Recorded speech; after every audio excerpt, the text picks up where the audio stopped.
ಸಾಂಪ್ರದಾಯಿಕ ಕಲ್ಲು ಕುಟುಕರಿಗೆ ತಾತ್ಕಾಲಿಕ ರಿಲೀಫ್.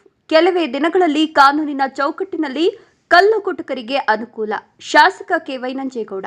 ಹೌದು, ಸತತ 150 ವರ್ಷಗಳಿಂದ ಟೇಕಲ್ನ ಕೆಜಿಹಳ್ಳಿ ಗ್ರಾಮ ಪಂಚಾಯಿತಿ ವ್ಯಾಪ್ತಿಯ ಭೂತಮನ ಬೆಟ್ಟದ ತಪ್ಪಲಿನ ಹಲವಾರು ಗ್ರಾಮಗಳಲ್ಲಿನ ಕುಟುಂಬಗಳ ಜನರು ಜೀವನಾಧಾರಕ್ಕೆ ಕಲ್ಲನ್ನು ಹೊಡೆದು ಜೀವನ ಸಾಗಿಸ್ತಾ ಇದ್ದು, ಸಾಂಪ್ರದಾಯಿಕ ಕಲ್ಲು ಕುಟುಕರ ಜೀವನಕ್ಕೆ ಅನುವು ಮಾಡಿಕೊಡಲು ಹಲವಾರು ವರ್ಷಗಳಿಂದ ಪ್ರಯತ್ನ ಪಡುತ್ತಿದ್ದು ಹಾಗೂ ಸರ್ಕಾರಗಳ ಮೇಲೆ ಒತ್ತಡ ತರುತ್ತಿದ್ದು, ಅದರ ಹಿನ್ನೆಲೆಯಲ್ಲಿ ಅದಕ್ಕೆ ತಕ್ಕ ರೀತಿಯಲ್ಲಿ ಕಲ್ಲು ಕುಟುಕರಿಗೆ ಕಾನೂನಿನ ಅಡಿಯಲ್ಲಿ ಕೆಲಸ ಮಾಡಲು ರಾಜ್ಯ ಸರ್ಕಾರದಿಂದ ಎಲ್ಲ ವ್ಯವಸ್ಥೆ ಕಲ್ಪಿಸಲಾಗುತ್ತದೆ ಅಂತ ಶಾಸಕ ಕೆ.ವೈ. ನಂಜೇಗೌಡ ತಿಳಿಸಿದರು.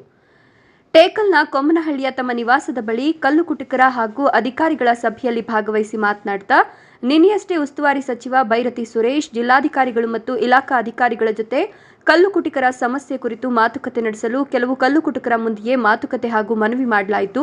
ಕಲ್ಲು ಕುಟುಕರಿಗೆ ಶಾಶ್ವತ ಪರಿಹಾರ ರೂಪಿಸುವಂತೆ ಸಚಿವರು ಹಾಗೂ ಸರ್ಕಾರದ ಮೇಲೆ ಒತ್ತಡ ಹೇರಿದ್ದಾಗಿದೆ. ಅದರ ಅನ್ವಯ ನೇರವಾಗಿ ಅಧಿಕಾರಿಗಳು ಈ ಸಭೆಯಲ್ಲಿ ಕಲ್ಲು ಕುಟುಕರಿಗೆ ಕಾನೂನಿನ ಅಡಿಯಲ್ಲಿ ಸರ್ಕಾರದಿಂದ ಸೂಚನೆ ನೀಡುವಂತೆ ಯಾವುದೇ ಕಲ್ಲು ಕೆಲಸ ಮಾಡಬಾರದು ಅಂತ ತಿಳಿಸಿದರು.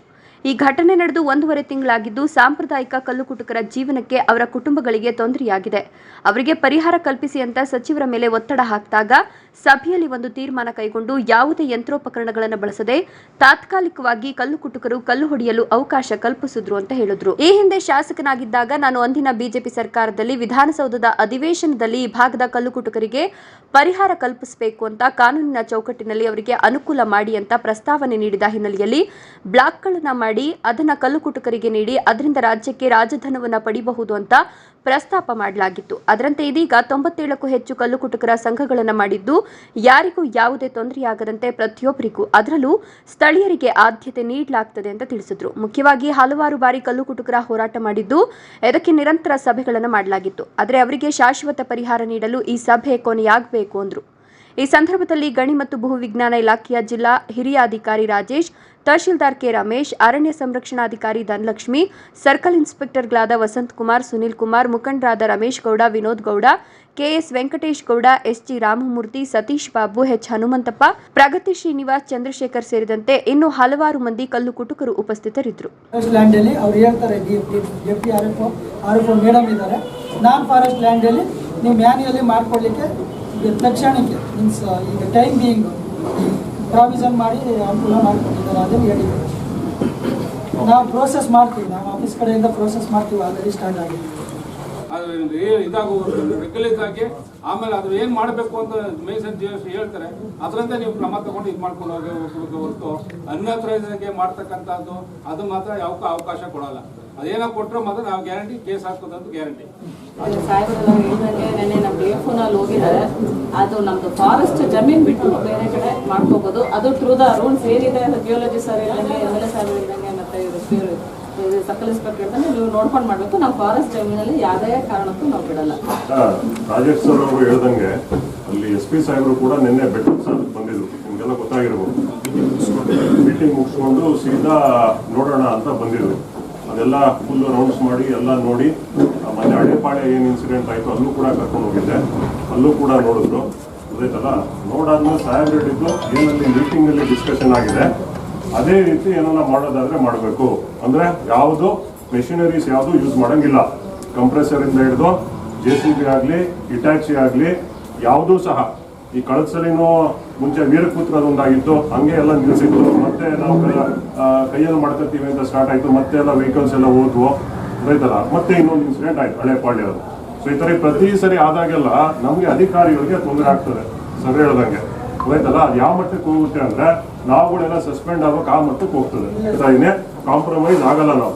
SP ಸಾಹೇಬ್ ಕೂಡ ಭಾಳ ಸ್ಟ್ರಿಕ್ಟ್ ಆಗಿ ಹೇಳಿದ್ದಾರೆ. ಈ ಕದ್ದು ಮುಚ್ಚಿ ಹೋಗೋದು, ನೈಟ್ ಹೊತ್ತು ಮೆತ್ತಗೆ ಹೋಗ್ಬಿಡೋದು, ಈಗ ಹೆಂಗಾಗುತ್ತೆ ಅಂದರೆ ನಿಮ್ಮದು ಯಾವ್ದನ್ನ ಒಂದು ಗಾಡಿ ಹೋದ್ರೆ ಇನ್ನೊಬ್ಬ ಫೋನ್ ಮಾಡ್ತಾನೆ, 100% ಮಾಡ್ತಾನೆ ನಿಮ್ಮಲ್ಲೇನೆ. ಸೊ ಅದಕ್ಕೆ ಯಾವುದೇ ಕಾರಣಕ್ಕೂ ನಮ್ಮ ಕಣ್ ತಪ್ಸೋದಾಗ್ಲಿ, ಆ ಥರ ನೈಟ್ ಹೋಗೋದು ಇಲ್ಲ ಒಬ್ಬನೇ ಮೆತ್ತು ಸೈಡ್ಗೆ ಹೋಗ್ಬಿಡೋದು ಎಲ್ಲ ಮಾಡಕ್ ಹೋಗ್ಬೇಡ್ರಿ. 100% ಗೊತ್ತಾಗ್ತದೆ. ಗೊತ್ತಾದ್ರೆ ಗ್ಯಾರಂಟಿ ಕೇಸ್ ಮಾಡ್ತೀವಿ, ಬಿಡೋದು. ಸುಮಾರು ಸಾರಿ ಇಂಥ ಸಭೆಗಳಾಗವೆ. ಅದು ಇವತ್ತು ಸಭೆ ಒಂದು ಪರಿಹಾರ ಫೈನಲ್ ಸಿಕ್ಕುವಂಥ ಸಭೆ ಇದೆ.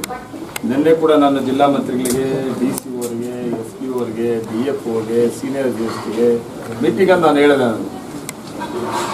ನನ್ನ ಕಾಲದಲ್ಲಿ ಇದಾಗಿರೋದಿಲ್ಲ, ಇದಕ್ಕೊಂದು ಇತಿಹಾಸ ಇದೆ. ಸುಮಾರು ನನಗೆ ಬುದ್ಧಿ ಬಂದ ಎಲ್ಲ ಜಾತಿಗಳು ನೆನ್ನೆ ಹೇಳಿದೆ ನಾನು, ಎಲ್ಲ ಜಾತಿಗಳು, ಅದು ಒಕ್ಕಲಿಗಾಗಿರ್ಬೋದು, ಕುರುಬರಾಗಿರ್ಬೋದು, SC ಆಗಿರ್ಬೋದು, ST ಆಗಿರ್ಬೋದು, ಎಲ್ಲ ಜಾತಿಗಳು ಕೂಡ ಕಲ್ಲು ವೃತ್ತಿಯಲ್ಲಿ ಜೀವನ ಮಾಡೋಂಥ ಜಾಗ ಏರಿಯಾ ಅದು. ನೀವು ಬಂದು ನೋಡ್ಬೋದು. ಅದಕ್ಕೆ ಕಾಲ ಬದಲಾವಣೆ ಆಗಿದೆ. ಮೊದಲಿಗೆ ಹೆಂಗದು ನಡ್ಕೊಂಡು ಹೋಗ್ತಾ ಇತ್ತು, ಇವಾಗ ಲೀಗಲ್ ಆಗಿ ಬೇಕಾಗ್ತದೆ. ಲೀಗಲ್ ಮಾಡ್ಕೊಡೋದಕ್ಕೆ ಏನು ಮಾಡಬೇಕು ಅದು ಮಾಡಿಕೊಡಿ, ಅವ್ರು ತೊಂದರೆ ಮಾಡೋದು ಬೇಡ ಅಂತೇಳಿ ನಾನು ಮಂತ್ರಿಗಳ ಮುಂದೆ ಪ್ರಸ್ತಾವನೆ ನಿನ್ನೆ ಇಟ್ಟಿದ್ದೆ. ಅದಕ್ಕೆ ನಿನ್ನೆ ಒಂದು ತೀರ್ಮಾನ ಕೂಡ ಬಂದಿದ್ದಾರೆ. ಇಷ್ಟು ವರ್ಷದಿಂದ ಇದ್ದಿದ್ದನ್ನು ಇದೇನಾದರೂ ಮಾಡಿ ಇದಕ್ಕೊಂದು ಪರಿಹಾರ ಹುಡುಕಬೇಕು. ಅವ್ರ ವೃತ್ತಿಯನ್ನು ನೆಮ್ಮದಿಯಾಗಿ ಆ ವೃತ್ತಿಯನ್ನು ಮುಂದುವರಿಸಬೇಕು. ನಾನು ಹೇಳ್ಬೋದು, ಯಾಕಂದ್ರೆ ನಾನು MLA ಇದ್ದೀನಿ, ಹೊಡೀರಿ ನೀವು, ನಾನು ಹೇಳ್ಬಿಟ್ಟು ಮನೆಗೆ ಇರ್ತೀನಿ. ಸಿಕ್ಕಾಕೊಂಡ್ರೆ ಅಧಿಕಾರಿಗಳಿಗೆ ಮತ್ತೆ ಪೆನಾಲ್ಟಿ ಕಟ್ಟೋದು ನೀವು, ಕೇಸ್ ಹಾಕ್ಕೊಡೋದು ನೀವು, ಮತ್ತೇನೋ ಇನ್ಸಿಡೆಂಟ್ ಆಯಿತು ಮತ್ತೆ ಪ್ರಾಬ್ಲಮ್ ಫೇಸ್ ಮಾಡೋದು ನೀವೇ. ಲೀಗಲ್ ಆಗಿ ಯಾಕೆ ಮಾಡ್ಕೊಡ್ಲಿಲ್ಲ? ಅದು ನಮ್ಮ ಮಿಸ್ಟೇಕ್, ಅಧಿಕಾರಿಗಳು ಮತ್ತೆ ಜನಪ್ರತಿನಿಧಿಗಳು ಇಬ್ಬರದು ಮಿಸ್ಟೇಕ್. ಇವತ್ತೇನು ಮಾಡ್ತಾ ಇದೀವೋ ಈ ರೀತಿ ಯಾವತ್ತೋ ಮಾಡಿಬಿಟ್ಟಿದ್ರೆ ಇವತ್ತು ನೆಮ್ಮದಿಯಾಗಿ ಕ್ರೆಸರ್ ಓನರ್ಗಳು ಮಾಡ್ತಾ ಇಲ್ವೇನು? ಲೀಸಿಗೆ ತಗೊಂಡು ರಾಯಲ್ಟಿ ಕಟ್ಕೊಂಡು ನೆಮ್ಮದಿಯಾಗಿ ಅವ್ರಿಗೆ ಕೆಲಸ ಮಾಡ್ತಾ, ಅದೇ ನೀವು ಮಾಡಬಹುದಾಗಿತ್ತು. ಈ ಕೆಲಸ ಮೊದಲಿಂದ ಯಾರು ಮಾಡಲಿಲ್ಲ. ಮಾಡಿಕೊಡೋವರೆಗೂ ಒಂದು ಪರಿಹಾರ ಬೇಕು ಅಂತೇಳಿ ಒಂದು ತೀರ್ಮಾನ ಅದಕ್ಕೆ ನೀವೆಲ್ಲ ಒಳಗಡೆ ಇದ್ರೆ ಕೆಲವರು ಮಾತು ಕರ್ಕೊಂಡು ನೀವೆಲ್ಲ ಕೇಳಿದಿರಿ. ಅದಕ್ಕೆ ನೀವು ಬದ್ಧವಾಗಿರ್ತೀರಿ, ನೆಮ್ಮದಿಯಾಗಿರ್ತೀರಿ. ಇವತ್ತು ನಿಮ್ಗೆ ಗೊತ್ತಾಗಲ್ಲ. ನಿಮ್ಗೆ ಇದು ಆದ್ಮೇಲೆ ನಿಮ್ಗೆ ಗೊತ್ತಾಗ್ತದೆ ಇದಕ್ಕೆ ಎಂತ ಪರಿಹಾರ ಹುಡುಕೊಟ್ರಪ್ಪ ಇವರು, ಈ ಪರಿಹಾರದಿಂದ ನಾವು ಹೆಂಗಿದ್ದೀವಿ ಅಂತೇಳಿ ಗೊತ್ತಾಗ್ತದೆ. ನಾನು ಯಾಕೆ ಹೇಳ್ತೀನಿ ಮಾತಂತಂದ್ರೆ, ನೀವೇನಾದ್ರೂ ಕಷ್ಟ ಅಂತ ಬಂದಾಗ ಯಾರ ಹತ್ರ ಒಂದು ಪರಿಹಾರ ಸಿಗ್ತದೆ ಅಂತ ನಂಬಿಕೆ ಇರ್ತದೆ. ಆ ನಂಬಿಕೆ ನಮ್ಮ ಮೇಲೆ ಇಟ್ಕೊಂಡಿದ್ದೀರಿ. ನಮ್ಮ ಹತ್ರ ಬಂದೆ, ನಾನೇನೋ ಬೇರೆ ಮಾತಾಡೋದು ಬೇಡ. ನಾನು ಮೊನ್ನೆ ನೋಡಿದೆ, ನಾನು ಯಾರೋ ಪಾಪ ಎಲ್ಲೋ ಹೋಗಿದ್ದೀನಿ, ಹೋದಾಗ ಅವ್ರು ಮಾತಾಡ್ತಾ ಇರೋದು ನೋಡಿದೆ. ನಾವ್ಯಾರು ಕಳ್ರಲ್ಲ, ಕ್ರೆಸರ್ ಓನರ್ಸ್ ನಾವ್ಯಾರು ಕಳ್ರಲ್ಲ. ಕ್ರೆಸರ್ ಓನರ್ಸು ಆ ಕಾಲ ಹೋಯ್ತು. ಮೊದಲ ಕಾಲಕ್ಕೆ 15 ವರ್ಷದ ಹಿಂದೆ ಕ್ರೆಸರ್ ಓನರ್ಗಳು ಹೆಂಗಿದ್ರಂದ್ರೆ, ಒಂದು ಏನೋ ಒಂದು ಮಾಡ್ಕೊಂಡು ಹೋಗೋರು ಸರ್ಕಾರಕ್ಕೆ ಒಂದಷ್ಟು ದುಡ್ಡು ಕಟ್ಟೋರು. ಇವತ್ತು ಹಂಗಲ್ಲ. ಅವತ್ತು ನಮ್ಮ ಸೀನಿಯರ್ GS ಅವರೇ, ನಿಮ್ಗೆ ಎಷ್ಟು ದೂರ ಹೋಗೋದು ಬೇಡ, ಬರೀ ಒಂದು 4-5 ವರ್ಷದ್ದು ನಿಮ್ಗೆ ಒಂದು ಮಾಹಿತಿ ಕೊಡ್ತೀನಿ. 3-4 ವರ್ಷದ್ದು ಕೋಲಾರ ಡಿಸ್ಟ್ರಿಕ್ಟ್ ಟಾರ್ಗೆಟ್ ಎಷ್ಟಿತ್ತು ಅಂತಂದ್ರೆ, ಏನು ಮೈನ್ಸರ್ GS 20 ರಿಂದ 25 ಕೋಟಿ ಇತ್ತು ಒಂದು ವರ್ಷಕ್ಕೆ. 20 ರಿಂದ 25 ಕೋಟಿ ರೂಪಾಯಿ ರಾಯಲ್ಟಿ ಕಲೆಕ್ಟ್ ಮಾಡಬೇಕು ಅಂತ ಕೋಲಾರ ಜಿಲ್ಲೆಗೆ ಟಾರ್ಗೆಟ್ ಇತ್ತು ಸರ್ಕಾರದ. ಅದು ಇವತ್ತು ಎಷ್ಟದು ಟಾರ್ಗೆಟ್? 100 ಕೋಟಿ ರೂಪಾಯಿ ಕೊಟ್ಟರು. 100 ಕೋಟಿ ರೂಪಾಯಿ ಯಾರು ಕಟ್ಟೋದು? ಅವ್ರು ಯಾವ ತಲೆಕೆಟ್ಟು ಮಾತಾಡ್ತಾ ಇದ್ನಲ್ಲ, ಕ್ರೆಸರ್ ಓನರ್ ಕಳ್ಳರು, ಪಾಪ ಕಲ್ಲು ಇರೋರು, ಅಮಾಯಕರು, ಅವ್ರಿಗೆ ತೊಂದರೆ ಮಾಡ್ತಾರೆ, ತಲೆಕೆಟ್ಟವರಲ್ಲ. ಒಂದು ವರ್ಷಕ್ಕೆ 100 ಕೋಟಿ ರೂಪಾಯಿ ಏನ್ ಸರ್ಕಾರ ಟಾರ್ಗೆಟ್ ಅದು? 100 ಕೋಟಿ ರೂಪಾಯಿ ಕ್ರೆಸರ್ ಓನರ್ಸ್, 30 ಜನ ಕ್ರೆಸರ್ ಓನರ್ಸ್ 100 ಕೋಟಿ ಕಟ್ತಾ ಇದೀವಿ ನಾವು. ಅದ್ರ ಪ್ರಕಾರ ಏನು ಅದ್ರಲ್ಲಿ ಪ್ರಾವಿಜನ್ ಮಾಡ್ಕೊಡ್ಬೋದು, ಪ್ರಾವಿಜನ್ ಮಾಡಿಸ್ಕೊಟ್ರೆ ನೆಮ್ಮದಿಯಾಗಿ. ನಾನೇನ್ ಹೇಳಿದೀನಿ ಅವಾಗಲೇ, ಕ್ರೆಸರ್ ಓನರ್ ಕಳ್ರಲ್ಲ ಅಂತ. ನೀವು ಕಲ್ಲು ವೃತ್ತಿ ಮಾಡೋ ರೀತಿಯಲ್ಲಿ ನೀವು ಕಳ್ರಲ್ಲ, ವೃತ್ತಿ ನಿಮ್ದು. ಆ ವೃತ್ತಿ ಇವತ್ತು ಲೀಗಲ್ ಮಾಡ್ಕೊಟ್ರೆ ನೀವು ಕೂಡ, ನಾನು ಹೇಳಿದ್ ನೀವು ಹೇಳ್ಬೋದು, ಇವಾಗಲೇ ನಾವೆಲ್ಲ ಕಳ್ರಲ್ಲ ನಿಮ್ಗೆ ಅಂತ. ಲೀಗಲ್ ಮಾಡ್ಕೊಡೋವರೆಗೂ ಕೂಡ ನಿಮ್ಗೆ ತೊಂದರೆ ಆಗ್ಬೋದು ಅಷ್ಟೇ. ಆದ ಮೇಲೆ ನಿಮ್ಮ ಧೈರ್ಯ, ನಿಮ್ಮ ಬಿಸ್ನೆಸ್ ನೀವು ಹೆಂಗ್ ಬೇಕೋ ಅಂತ ಮಾಡ್ಕೊಬೋದು. ಅದಕ್ಕೆ ಒಂದು ಒಳ್ಳೆ ತೀರ್ಮಾನ ತಗೊಂಡಿದ್ವಿ. ಜಿಲ್ಲಾ ಮಂತ್ರಿಗಳು ಮತ್ತು ಜಿಲ್ಲಾಧಿಕಾರಿಗಳು, SP ಅವರು, ಸೀನಿಯರ್ GS, DF ಎಲ್ಲ ಸೇರಿ ಒಂದು ತೀರ್ಮಾನ ತಗೊಂಡಿದ್ವಿ.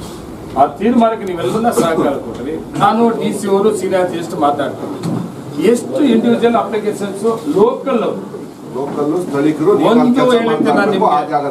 ಬ್ಲಾಕ್ಗಳು ಕೂಡ ಅಷ್ಟೇ. ಯಾರನ್ನ ಅರ್ಜಿ ಹಾಕಿರೋದು ನಮ್ಮ ಏರಿಯಾ ಬಿಟ್ಟು ಬೇರೆ ಯಾರೇ ಅರ್ಜಿ ಹಾಕಿದ್ರು ಕೂಡ, ಯಾರೇ ರೆಕಮೆಂಡ್ ಮಾಡಿದ್ರು ಕೂಡ, ನಿನ್ನೆ ಮಿನಿಸ್ಟ್ರು ಅದೇ ಹೇಳವ್ರೆ, DC ಅವರು ಅದೇ ಹೇಳಿದ್ರೆ, ಯಾವುದೇ ಕಾರಣಕ್ಕೂ ಬೇರೆ ಕಡೆ ಅರ್ಜಿ ಹಾಕಿರೋದು ಒಂದೇ ಒಂದು ಬ್ಲಾಕ್ ಕೊಡಲ್ಲ. ನನ್ನ ರಿಕ್ವೆಸ್ಟ್ಗೆ, ನಾನು ಮಾಡಿದ ರಿಕ್ವೆಸ್ಟ್ಗೆ ಅವ್ರು ಸಹಕಾರ ಕೊಟ್ಟರು. ಜಿಲ್ಲಾ ಮಂತ್ರಿಗಳು ಕೂಡ ಇಲ್ಲೆಲ್ಲ ಅವ್ರ ವೃತ್ತಿಗೆ ತೊಂದರೆ ಆಗದಿರೋ ರೀತಿಯಲ್ಲಿ ಕೈಯಲ್ಲಿ ಕೆಲಸ ಮಾಡಿಕೊಂಡು ಮುಂದುವರಿಲಿ ಅವಕಾಶ ಮಾಡಿಕೊಟ್ರಿ. ನಿಮ್ಗೆ 1 ತಿಂಗಳ ಟೈಮ್ ಕೊಟ್ಟು 1 ತಿಂಗಳ ಒಳಗಡೆ ಜಿಲ್ಲಾಧಿಕಾರಿಗಳಿಗೆ, ಸೀನಿಯರ್ GS ಕೊಟ್ಟಿರೋದು ಜಿಲ್ಲಾ ಮಂತ್ರಿಗಳು ಲೀಗಲ್ ಮಾಡಿಕೊಡಿ ಅಂತ ಹೇಳೋರು. 1 ತಿಂಗಳ ಒಳಗಡೆ ಲೀಗಲ್ ಆಗಿ ನಿಮ್ಗೆ ಮಾಡಿಸೋ ಕೆಲಸ 1 ತಿಂಗಳ ಒಳಗಡೆ ಅವರು ಇವತ್ತಿಂದಲೇ ಅವ್ರ ಪ್ರೋಸೆಸ್ ಏನೇನು ಮಾಡಬೇಕು ಮಾಡ್ಕೊಳ್ತಾರೆ. ನೀವು ನಾಳೆಯಿಂದಾನೇ ನಿಮ್ಮ ಕೆಲಸವನ್ನು ನೀವು ಪ್ರಾರಂಭ ಮಾಡಿಬಿಟ್ರಿ. ನಮ್ಮ ಅಧಿಕಾರಿಗಳು ಹೇಳಿದ್ದಲ್ಲ ನಿಮ್ಮ ಮೈಂಡಲ್ಲಿ ಇಟ್ಕೊಂಡ್ರಿ, ಎಷ್ಟಾಗ್ತದೆ ಅಷ್ಟು ಮಾಡ್ಕೊಳ್ಳಿ.